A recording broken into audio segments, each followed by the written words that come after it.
The Mezquit's thorn-like, winding metal structure retreated. A curtain of orange light lifted, and the Mezquit finally landed on the Rose Tower. I did not see a welcome party of pawns like Elizabeth described, no doubt due to the dire situation on the front. Glorious Meta offered her apologies for this. Naturally, Elizabeth and I both assured her that it was fine, and that she didn't have the leeway for a grand reception. On the way here, Elizabeth shared with me as much intel as she could. Compared to what little compiler gathered, she probably understood what calamity was taking place in this world. Some of it I'd seen in Rumi's world before. Extra-dimensionals attacked, and the sirens were destroyed. In this world, however, Star Beast hadn't shown itself yet. Additionally, the extra-dimensionals in this world are much stronger than those of Rumi's world, as we learn while carrying out Compiler's plan.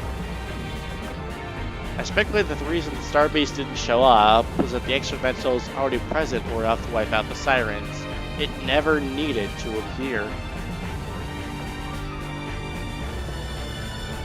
While examining the battlefield map in the war room, it hit me how the Royal Navy defined its sectors in an unusual way. The map didn't use the modern-day regions of the Royal Islands, but rather the ones with the Heptarchy period of its history. I'm not familiar with that, I'll be honest. I asked Glorious about it, and she explained it with an awkward smile. This way, it makes the Rose Tower the heart of all the combat sectors. Indeed it does. The Rose Tower is the core of this world's resistance force, so it only makes sense to divide the areas of the operation around it. Fighting like this for 100 years, she fought until she was the last one standing. If that isn't emblematic of her name, I don't know what is. Sometime later, the Queen's Light also landed by the Rose Tower, carrying Elizabeth Meta. She had some rather concerning news to share. The buds of the full moon were going to bloom one day, which would open a tunnel of singularities connecting to countless worlds. X's mimic beasts are born from the wreckage of extra-dimensionals, and they will eventually push through the singularities and bring destruction to all those worlds. Two especially notable worlds are linked to those singularities: Test Site Beta and Lion's Homeworld. However, the one who stole the inaccuracy synchronizer, as well as the Star Beast, have yet to show themselves. That's Elizabeth exhausting herself by overusing her power. She'll have to stay on the train and rest for a while. It's all up to us now. We need to do something. Port of London, Rose Tower, War Room. The horde of extra-dimensionals is the buds of the full moon. It's almost like they're waiting for the sepals to open. It's proving rather probable that what Miss Elizabeth Meta said is true. I never would have thought there existed something even more terrifying than the extra-dimensionals. Worse yet, these foul creatures will invade many more worlds through the buds, wreaking destruction on your homes as well. I'm truly sorry. I did not anticipate that I would embroil you in this disaster. Do not be sorry, we are sworn allies. Nobody has said the buds cannot be destroyed. We need merely destroy them all before it's too late. Collateral damage that's after you've destroyed them before no longer matters. In fact, it may help to reduce the enemy's numbers. How many buds are there across the Royal Islands? Can we even be sure this is the only place where they exist? Back when I still had contact with the other countries, I verified that they had appeared nowhere else. Just how many there are? There is no exact figure. I've had many monitoring stations across sectors 8 through 12. However, based on current data, I estimate there are somewhere over 400 of them in existence. 400? It would be impossible to destroy them all. The solution is right under your nose. Unless you consider destroying all of them. Because each and every one of them connects to a whole world. Regardless, our power is limited. It's simply a fact that we cannot save everyone. You're right. We can only do so much. Still, I'll stop at nothing to destroy the bud that leads to my world. Whatever it takes.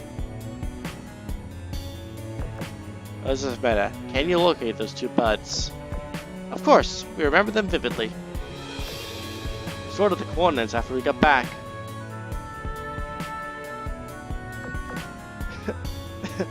They've been processed. Sending them to you now. One is received, Miss Elizabeth. Let's see. One is southwest by Wales, by the waters of the Valley of Glamorgan. The other was on the Isle of Wight in the Wessex sector, close to the location where you first arrived. The Valley of the Glamorgan. That's where Compiler erected all those structures. You don't need to worry that much about the blood there. The sooner we deal with the rest, the better. Let's split up. I concur. We should suppose that the blood connected to our own world, yes? No, because it'll make one of our teams significantly weaker. You'll struggle, Lion. Yes, you are correct. You'll have to share some of your forces with us. Take my counterpart subordinates with you. I, my own subordinates, and Compiler will accompany my servant here. Now, your group will go with Lion, whilst we come with the commander. We're the only ones able to pilot the Queen's Light. Going separately from us expands your selection of tactics. You're right, I overlooked that. Alright, servant, you'll go with my mental counterparts. I will bring my followers along to support Lion. Good. Now we have two balanced teams. Ideally, we should bolster the Rose Tower's defenses as well. For all we know, the Starbeast might show up out of nowhere. Hunter, you'll stay behind. Roger. Glorious. Tell me if I can help with anything. Much obliged. And so, we sent into two groups and boarded the Queen's Light and the Bezektet respectively and departed from the Rose Tower. Elizabeth, Belfast, Renown, Vanguard, and Repulse Meta will provide support for Lion. Meanwhile, Elizabeth Meta will be accompanied by her subordinates along with Misty, Compiler, and me. This will be my first time commanding both Sirens and Metas at the same time. Sounds like a line up the United Council fought X with. Alright, time to take this Mimic Entities head on.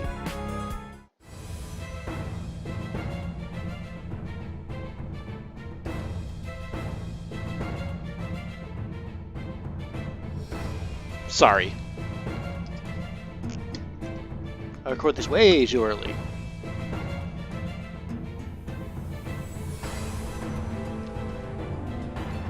On account of its proximity to the Rose Tower, the Wessex sector has always been firmly under Glorious's control. Furthermore, since almost all the experimentals are moving towards the Bloods of the New Moon, the air station here on the Isle of Wight was comparatively clear.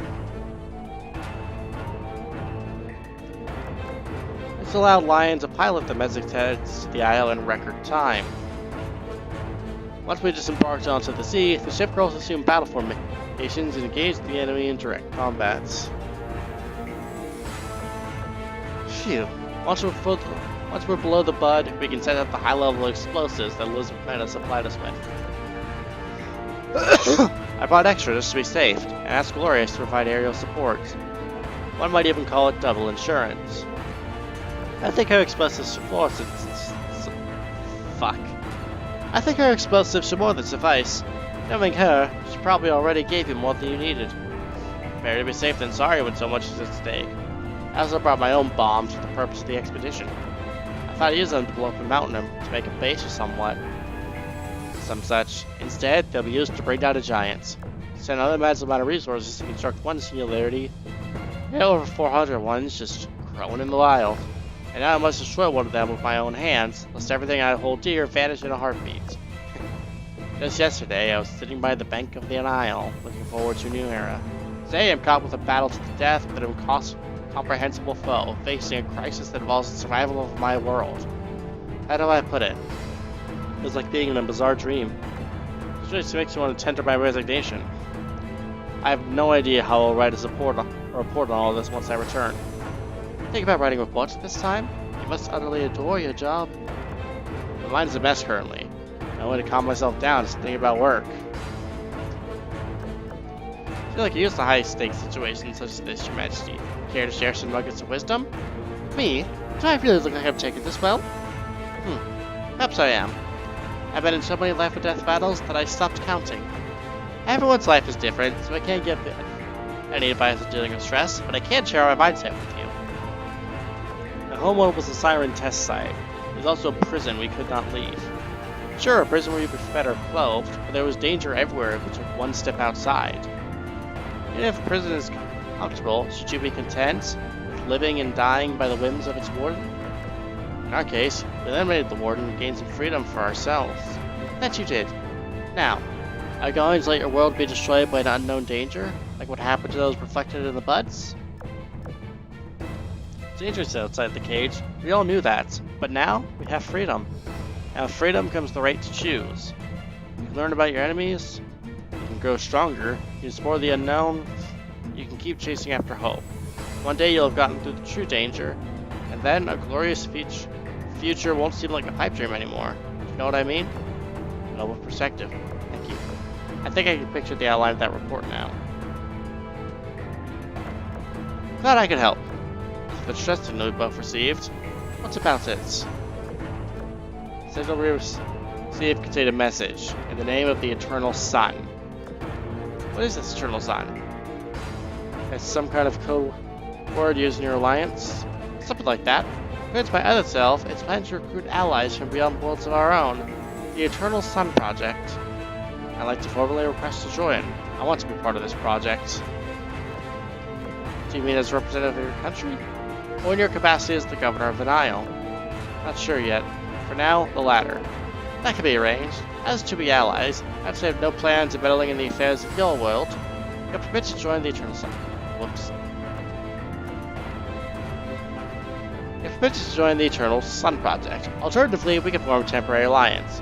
However, I ultimately do hope to establish a formal alliance with the entirety of your Royal Navy. See what I'm driving at, don't you? Of course.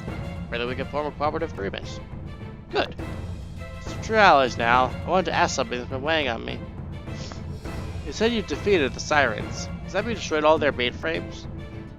Like the one under the ice sheets in Antarctica. Did you deal with it? Meanwhile, unlike the well-defended Wessex that Lion Sea was passing through,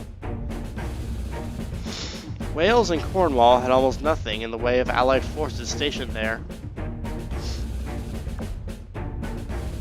Other than fighting alongside there being extremely dangerous, but it was also possible for the Queen's Light to cut right through it to our destination. The silver lining was that we had more than enough firepower.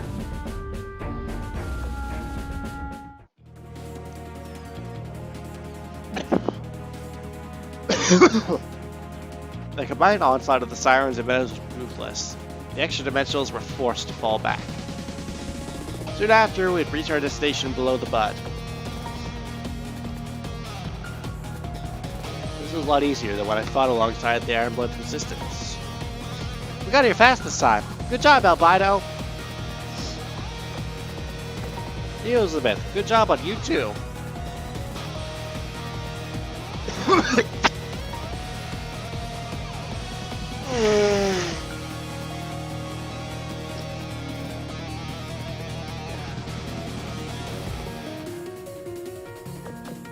Praising us now, are you? Stop being cheeky, lest we suspend your snacks. Oh, I'm sorry. Yeah, are your wounds? That's fine. There's yet to be any sign of the butt opening, but anything can happen. Keep your guard up and let's go. Your Majesty, the pilot has begun placing the high-yield explosives. Are you sure bombs will really do the trick? It's hard to tell how durable the inside is on account of how well isolated the seapool is. However, based on the destructive power of her weaponry in previous missions, we think it'll be more than enough. We also have a backup plan of bombarding from a distance with the trained weapons. You need not worry. So much is on the line here, though. Can't help but worry until it's been thoroughly destroyed. I stare at the bud of the full moon floating in the air. All of a sudden, the sepal opens and the bud begins to bloom. Its inside reveals a continuously changing space. The very next moment, Misty's whale suddenly goes rapidly in size, from 5 meters to 10 to 50. The whale leaps into the air. Misty is still riding it and charges straight to the center of the bud. That's bad.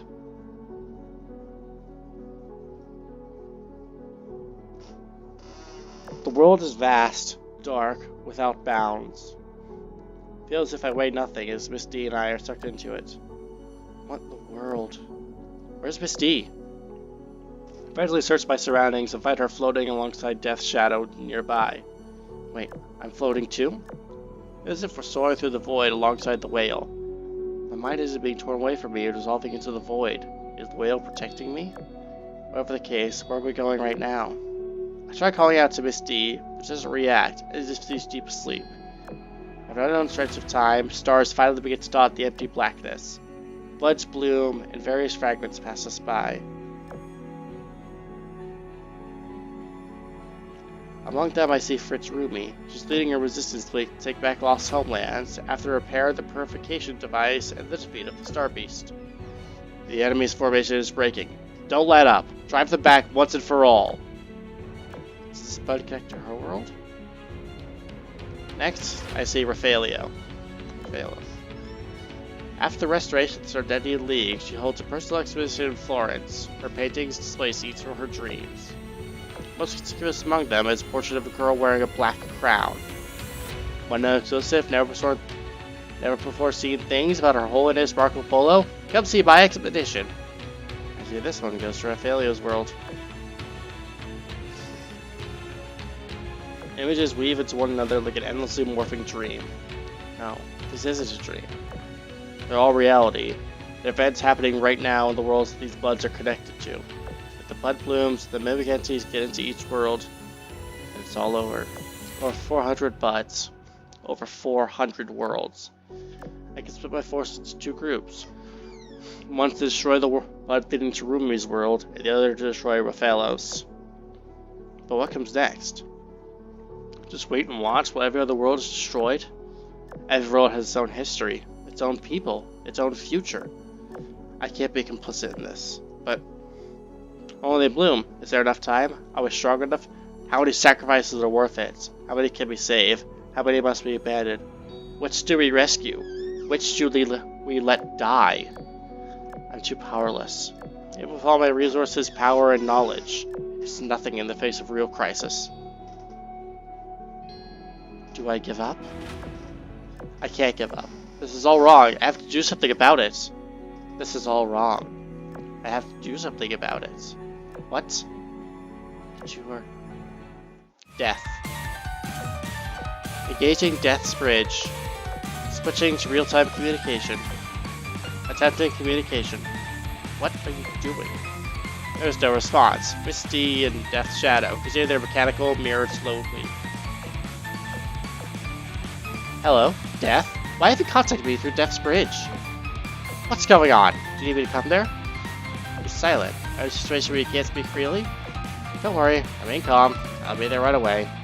All ended, closing Death's Bridge. The place is so familiar. It's Chariot. Huh? Why'd you push that button? Why'd you screw up this time, Hierophants? I remember. It's her. The Chariot 7. Great.